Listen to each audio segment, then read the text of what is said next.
बिस्मिल्लाहिर्रहमानिर्रहीम। अस्सलाम वालेकुम। दहम क्लास, कैसे हैं प्यारे बच्चों? उम्मीद करता हूँ आप सब खैरियत से होंगे, खुश व खुर्रम होंगे। प्यारे बच्चों, सबसे पहले आप सबको दार-ए-अरकम स्कूल सिला माली कैंपस की जानिब से ऑनलाइन होम स्कूलिंग प्रोजेक्ट के तहत आज उर्दू के 9वें लेक्चर में खुश आमदीद। प्यारे बच्चों, आज के लेक्चर में हम गज़ल आदमी से मिलता है इसके मशक़ी सवालात पर नज़र डालेंगे।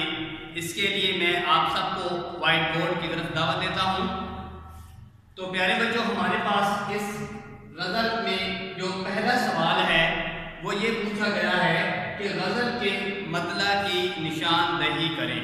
मतला गज़ल का अमूमन पहले शेर को कहा जाता है, लेकिन फिर उसकी तारीफ के लिए कुछ अहम चीज़ें होती हैं, उन पे रोशनी थोड़ी सी डाल दूँ कि मतला के पहला वो शेर जिसके दोनों मिसरे हम काफिया और हम रदीफ हों वो मतला कहलाएगा। अगर हम काफिया और हम रदीफ नहीं होते तो वो सिर्फ पहला शेर होगा। तो आदमी से मिलता है, दिल मगर कम किसी से मिलता है, ये इसका मतलब है। दूसरा सवाल है, फूलों का रंग हंसी से मिलने का मफ़हूम वाज़ेह करें।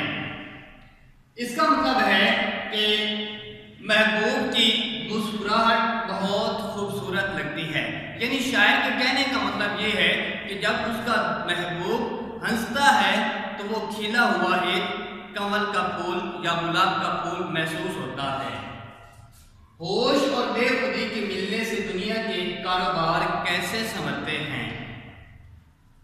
जब इंसान किसी की मोहब्बत में इस हद तक गुम हो जाए कि होश और बेखुदी का आलम एक हो जाए तो उसे अपनी मोहब्बत में सुकून महसूस होने लगता है।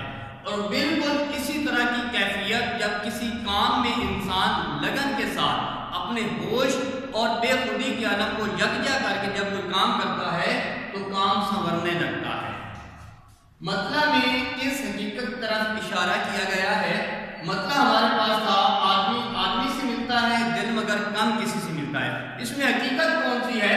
हकीकत ये है कि इंसान ज़ाहिरी तौर पर कई लोगों से मिलता है, उनके साथ वक्त गुजारता है, रहता है, ज़ाहिरी तौर पर तो मिल रहा है, लेकिन दिली तौर पे वो उनसे दूर होता है, उनके साथ दिली तौर पे कोई ताल्लुक नहीं बनाता।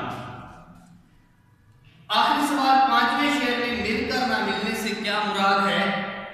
इससे मुराद यानी बाज़ औक़ात इंसान ज़ाहिरी तौर पर कुछ लोगों के साथ एक अरसा गुजार देता है लेकिन दिली ताल्लुक कायम नहीं करता।